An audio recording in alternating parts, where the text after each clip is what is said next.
मैं भगत सिंह का बेटा हूं, मैं सावरकर का बेटा नहीं हूं। केवल वोटों के लिए जो लोग भगत सिंह के बेटे बनने की बात करते हैं, उनके लिए मैं यही शब्द कहूंगा कि धर्म और जाति को लेकर बंटने लगे शहीद यहाँ, धर्म और जाति को लेकर बंटने लगे शहीद यहाँ, वोटों की तलवारों से लोग कटने लगे शहीद यहाँ। और एक शहीद नहीं ऐसा जो सबके मन का प्यारा हो, ये तेरा है, ये मेरा है, लो छटने लगे शहीद यहाँ। भाई साहब राम जी बैठे हैं, साईं यूट्यूब चैनल चलाते हैं। अभी मैं पीछे एक कार्यक्रम में गया, अगर मैं जाटों के कार्यक्रम में जाता हूं तो वहां पे केवल एक बात होती है, जाटों की विजय हो, चौधरियों की विजय हो और हमारे सूरजमल जी की विजय हो। ब्राह्मणों के कार्यक्रम में जाओ तो परशुराम जी की विजय हो, और अगर हम वाल्मीकि को कार्यक्रम में जाएं तो वहां पे और जो विजय हो। लेकिन मैं ये पूछता हूं कि हिंदू के सभी वीरों की विजय क्यों नहीं लिखते? अगर हिंदू सब एक बार मिलकर ये बोलें, और क्या एक बार बताइए कि विश्वामित्र जी, परशुराम जी, क्या सूरजमल जी, क्या हम सबके नहीं है? तो ये जो महाराणा प्रताप जी को हम ये कहेंगे, क्या वो ठाकुरों के या उन्हीं के सिसोदिया वंश के ही हैं? महाराणा प्रताप हम सबके पूजनीय हैं। तो मैं यही बात अब आगे कहता हूँ। हाँ, वाह। तो मैं अरविंद केजरीवाल जी से मैंने इस भाषा में मैंने बात करी कि भाई देखो, अगर तुमने ये बात कही है तो ये बात ठीक नहीं है। और कि जिनको पंच सितारा भाते, एक आदमी कहता था कि मैं तो ये भी नहीं लूंगा, मैं तो वो भी नहीं लूंगा, और जब मिल गया तो सब कुछ ले रहा। कि जिनको पंच सितारा भाते धरती पर कब आते हैं, जिनको पंच सितारा भाते धरती पर कब आते हैं, 60 लाख के पर्दे लगवा चोर यहाँ बन जाते हैं। भूल गए वो भोला बचपन, माँ ने सत्य पढ़ाया था, हाथ पकड़कर पगडंडी पर बापू ने चलवाया था। अरे कौन यहाँ पर बड़ा हुआ है भोग विलासी जीवन जीकर? भूखे ही तो रहे भगत सिंह, भूखे जेल रहे सावरकर, और अन्ना की हत्या करके तुम कहाँ बड़ा बन पाओगे? किसी रेंगते कीड़े जैसे सड़कों पर मर जाओगे। और कल तक तो कहते फिरते थे अन्ना नहीं है आंधी है, आज तुम्हारे ही कर्मों से मरा दूसरा गांधी है, कर्मों से मरा दूसरा गांधी है। वाह भाई साहब, मैं वो रचना भी पढ़ना चाहता हूँ जिसके लिए आप कई बार मुझे आदेश करते हैं। महाराणा प्रताप जी को हम महान नहीं लिखते, हम अकबर महान लिखते हैं। और भैया को हमेशा दर्द रहता है कि अकबर को हम महान क्यों लिखते हैं, महाराणा प्रताप जी को महान क्यों नहीं लिखते। ये हर हिंदू का दर्द है, ये ऐसा नहीं कि हर कवि का दर्द है, हर हिंदू का दर्द है कि आज भी हमें आजाद मुल्क में यही पढ़ाया जाता है कि अकबर महान। और जितनी भी पिंकी भैया बड़ी फिल्में बनी हैं, मुगले आजम से लेकर जोधा अकबर तक, वो सारी इतनी हिट करा दी। उन्हें हिट कराने वाले क्या मुस्लिम थे?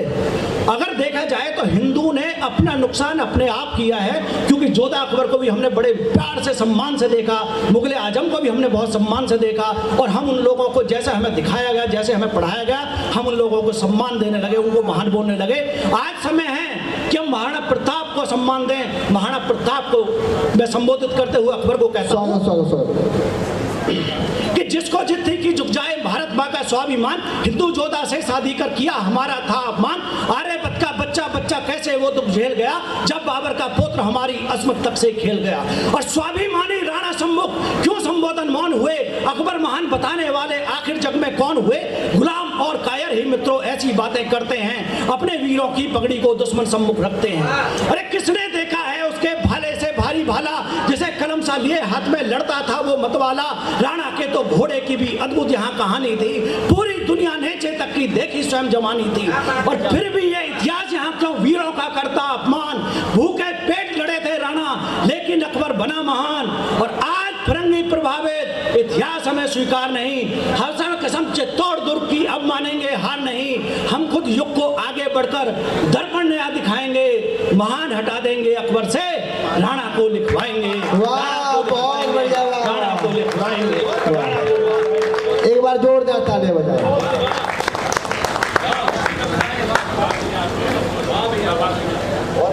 मेरे वरुण भाई ने बहुत मेहनत करी है। राजीव शर्मा जी मुझे सुन रहे कहीं पे? राजीव शर्मा जी, हाँ राजीव शर्मा जी एक बार खड़े हो जाओ।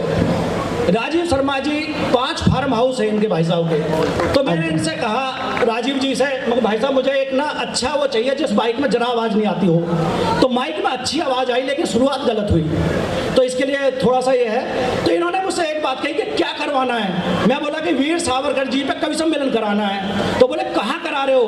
तो मैंने कहा कि ओम ग्रीन फार्म हाउस में। बोले कि भैया कभी ये अवसर हमें भी दो कि एक बड़ा कार्यक्रम हमारे फार्म हाउस में भी किया जाए। तो ये ताकत है राजीव शर्मा जी की। और भैया फिर मैंने बोला मैं पिंकी भैया का कार्यक्रम है। तो बोला पिंकी भैया मुझे जानते हैं, मैं भी पिंकी भैया को अच्छी तरह जानता हूँ कि अगली बार जब भैया आदेश करेंगे वीर सावरकर जी पे या किसी भी वीरांगना पे या किसी भी वीर पे संस्कार ऐसा नहीं है, हम हर जगह कर सकते हैं। तो भैया ने मुझे आश्वस्त किया कि संस्कार कवि सम्मेलन कभी रुकना नहीं चाहिए और जो फार्म हाउस जो सुविधा चाहिए हम देने को तैयार है। ऐसे राजीव भाई की उपस्थिति के लिए वाह, बहुत बढ़िया भाई, लाजवाब, वाह वाह। अगली जयंती पर इनके यहाँ होगा बस हाँ, अगली जयंती में राजू भैया के यहाँ। और एक बार जोरदार तालियां बजाओ भैया। एक रचना मैं और सुनाना चाहता हूँ कि कुछ डाकू क्या विडंबना रही कि हम आज़ादी मतलब हम अपने आप गुलाम हो गए। कभी हमें मुगल लूट के ले गए, कभी यवन ले गए, कभी हूण ले गए, कभी शक ले गए, कभी अंग्रेजों ने घेर लिया कि तो आखिर ऐसी क्या रही विडंबना? वो जो मैं चाहता हूँ वो आप कि कुछ डाकू और लुटेरों से पूरा भारत क्यों थर्राया, कुछ डाकू और लुटेरों से पूरा भारत क्यों थर्राया? क्या रही वेदना ऐसी कि नहीं सामना कर पाया? तैमूर लंग जैसा लंगड़ा भी मार गया, मुख पर चाटा, रह गए देखते सभी यहाँ क्यों नहीं किसी ने भी डांटा। गौरी गजनी खिलजी तक से अपना भारत चला गया, वो लंपट नादिर सा है यहाँ दिल्ली से बचकर चला गया। गौरी को 17 बार क्षमा करना भी क्या मजबूरी थी? अरे दुष्ट को एक बार में देनी सजा जरूरी थी। भाई वाह वाह वाह। जिसके मन में आया, जितना जिसके मन में आया ले गया लूट कर उतना धन। ऐसी क्या कायरता छाई, कैसा था वो कायरपन? और धन दौलत की बात नहीं, बेटी बहने तक ले भागे। ऐसी क्या भांग चढ़ाई थी जो तब भी लोग नहीं जागे। वाह वाह। लुट लुट कर बसती रही यहाँ, लुट लुट कर बसती रही यहाँ। दिल्ली कितनी दिल वाली थी, सबकी इज्जत से खेल गया आकर वो अब्दाली भी। वो अलाउद्दीन खिलजी सुअर भारत तक कैसे आ पहुंचा? उस सती पद्मिनी रानी की छाया तक कैसे जा पहुंचा? क्यों वो सती पद्मिनी रानी की छाया तक कैसे जा पहुंचा? कैसे आदम के भारत में खिलजी तुगलक और गुलाम क्यों मिटा सका ना भारत में कोई भी दुष्टों का नाम? वाह। और क्यों हम यहाँ हमारी बहनों ने राखी भिजवाई दुश्मन को?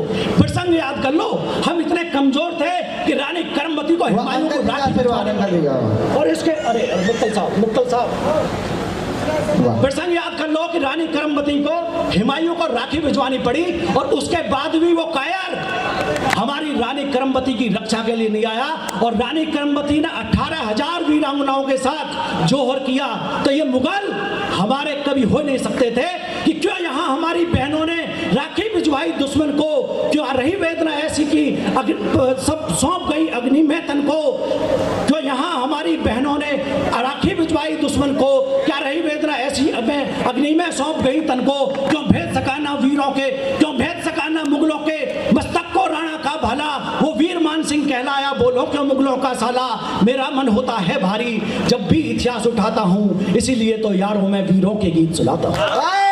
मेरा मन होता है भारी जब भी वाह बड़े भैया हुआ, इसीलिए तो यारों में वीरों के गीत सुनाता हूँ। वाह वाह। ये अंबर मुझसे पूछ रहा तू रहता है किस चिंतन में? ये अंबर मुझसे पूछ रहा तू रहता है किस चिंतन में? ये धरती मुझसे पूछ रही क्या सोच रहा अपने मन में? कैसे बतलाऊं मैं इनको कि किस चिंता में रहता हूँ? कहीं मिट ना जाए भारत माँ इसलिए यहाँ कुछ कहता हूँ। आओ सब मिलकर एक बार भारत माँ की जय बोलें। जितने भी इसके दुश्मन हैं सर काट बाजुओं पर तोलें, सर काट बाजुओं पर तोलें। भारत माता की। अगर आप ये वीडियो YouTube पर देख रहे हैं तो हमारे चैनल को सब्सक्राइब करें और बेल आइकन को दबाना ना भूलें। अगर आप Facebook पर ये वीडियो देख रहे हैं तो हमारे पेज को लाइक करें।